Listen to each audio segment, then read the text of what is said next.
John, thank you for joining us today for Intermediary 101. You have been in education since 1997, and you've been deep in the weeds with apprenticeship for 15 years. So let's just start out at just very basic level. What is an intermediary?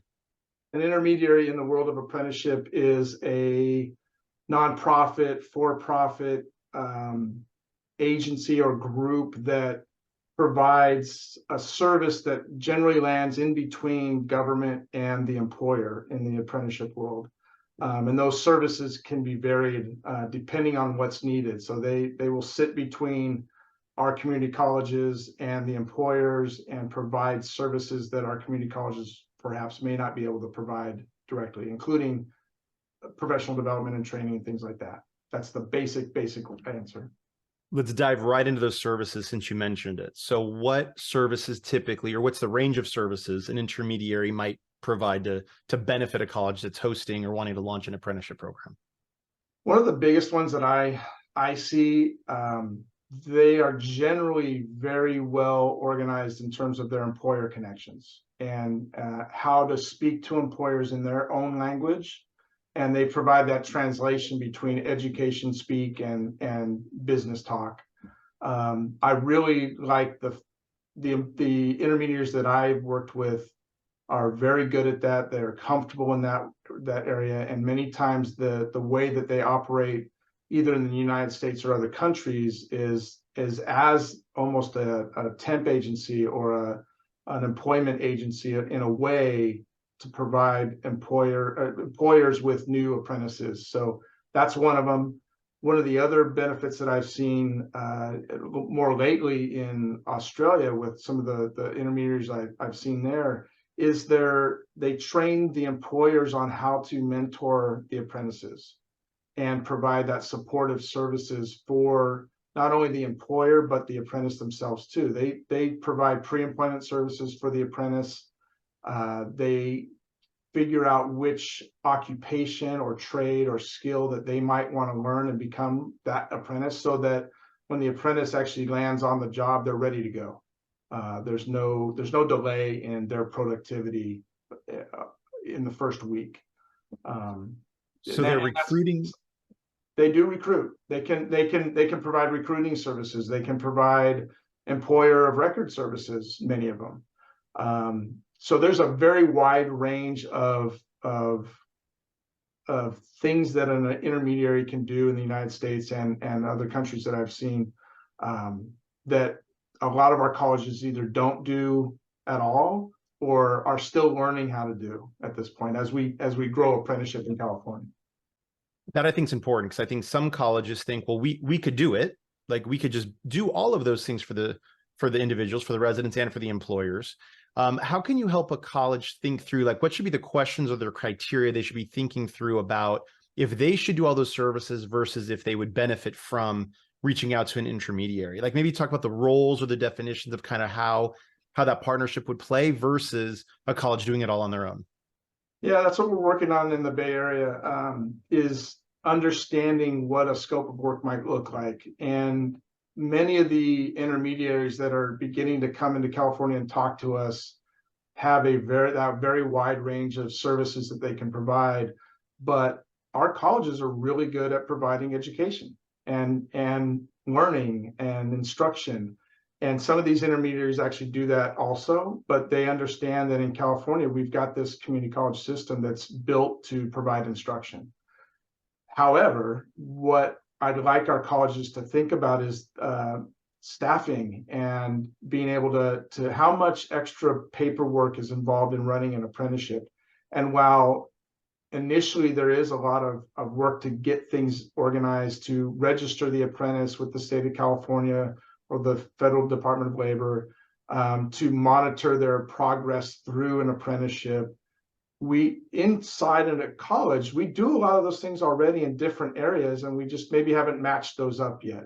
So it's a conversation at the college level of staffing. Do you want to reallocate certain resources to apprenticeship that maybe you already have, or do you want to contract out some of those things? And part of the contract might be that the intermediary will cover those services and that work, but will train the college over time to take over that work in the future. And those are conversations that you want to have ahead of time before you enter into an agreement or a contract. And so we're doing some of those conversations in the Bay region right now, but that's something a college needs to consider. And every college is different based on their size and their ability to maybe pivot from where they are right now. I want to highlight something you just said. I think it's a really important point, is that if a college doesn't have extra capacity or the room to take on a high demand paperwork laden program, initially may make sense to do that initial contracting out, because these intermediaries, they're not providing, correct me if I'm wrong, like our standard wraparound support services we would normally provide in a college. They're not providing tutoring or those things. They're really doing the employer training, like you said, helping the employer to understand the role of supporting a resident that's in an apprenticeship program, doing the paperwork, reporting to DAS, some of the things that's not really outsourcing college work, but it's a whole different scope of work. Yeah. Yeah, and some of them can do all of it. And I mean, I can envision a college that might be smaller, 5 to 6, 7,000 students, perhaps, or even smaller, that says, you know what, we have the courses, you do everything else. We will make sure that those apprentices are enrolled in our courses, but you need to take care of all the other stuff, because we just can't pivot right now to doing that, especially in this time. However, in some of our bigger colleges, there are people on campus that understand most of what an apprenticeship would be. They just don't know yet, and they just need to be taught and learn that, oh, actually being in the counseling and career development services office is very much like being part of an apprenticeship program and handling that work. So much of it can be learned or reorganized. I still think the employer of record and the employer recruitment and retention of those employers is something that we may not have on our campuses, and that's something that the intermediaries do pretty well, or they should do pretty well.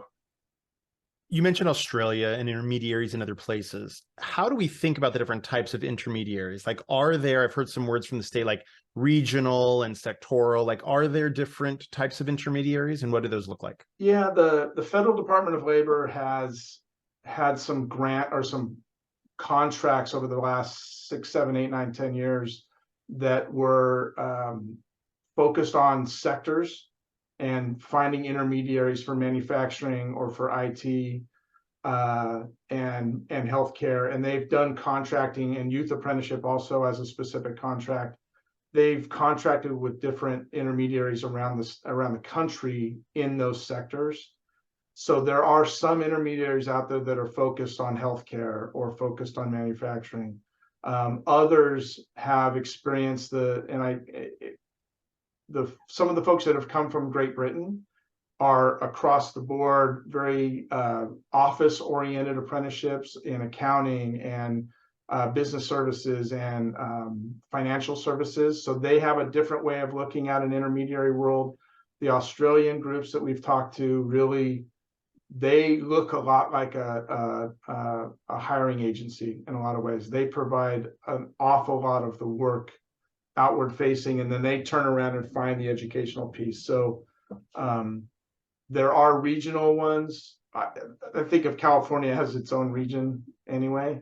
In other countries, they seem to be, there's enough work for them that they are either clustered in large, London or Birmingham or in Australia, Sydney and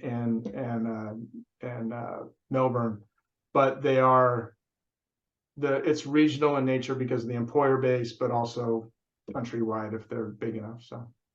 So I'm at a college and I get an email or a phone call for someone, and let's assume they say, hi, I'm an intermediary, or I want to be an intermediary. I'd like to partner with you and let's start an apprenticeship program.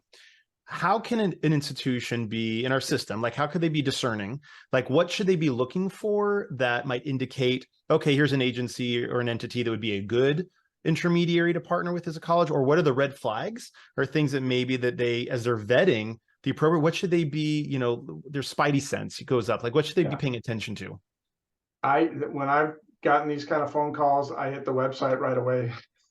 If it's a good, solid website, that's okay. That's one thing. You've got things organized.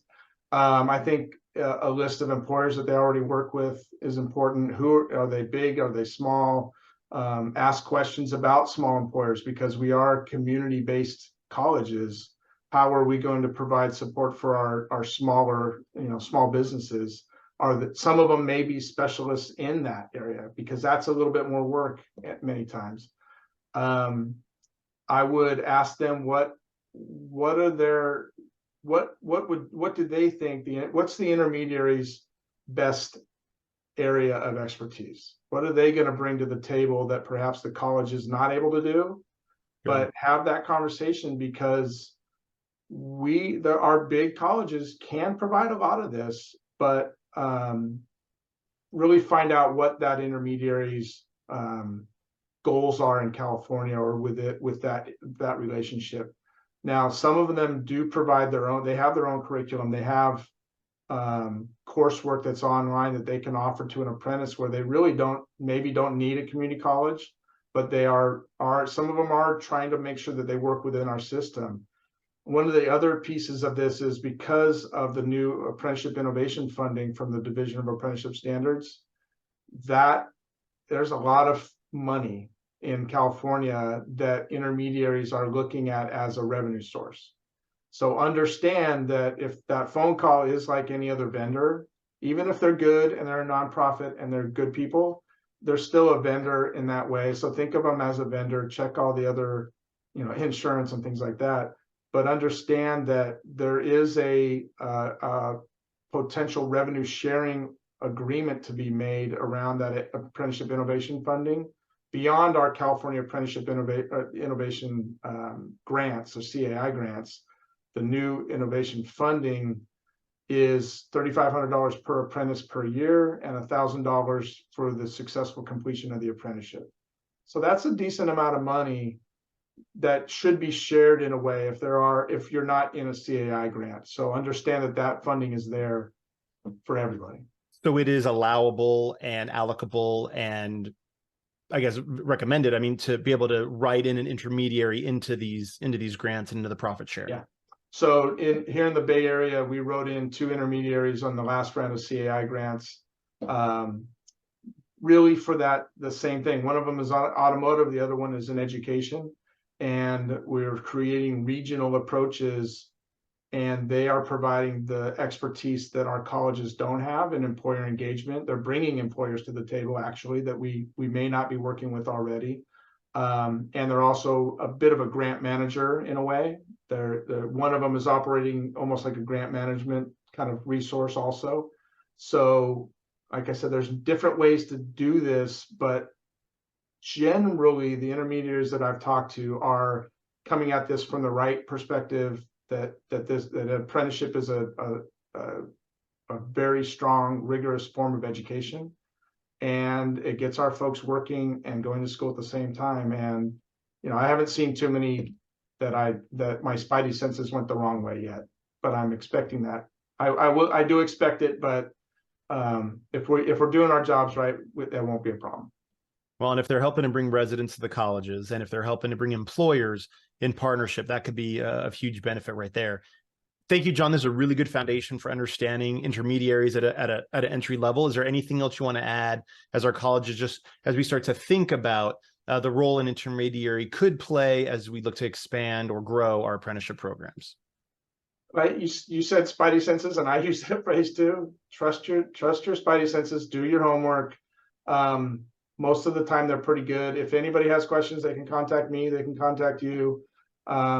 We generally know who the intermediaries are so far, but every day I think they start hearing about California and the funding here, and we've got a great potential to increase apprenticeship before I retire. So call me. Thank you for your time, John. If someone wanted to learn more about intermediaries, like John said, there's a lot of good information on the state website. You can reach out to any of us personally, and there's even some national organizations that have some really good white papers and webinars to kind of learn more about their role. The last thing I'll just end with is that the California State Blueprint for Apprenticeship does include regional and sector-based intermediaries. So I know it'll be definitely a piece of the landscape as we learn how to work with them. And their ultimate goal is we're mission aligned. Their mission is our mission, which is to expand and increase apprenticeships in California. So thank you, John. Correct.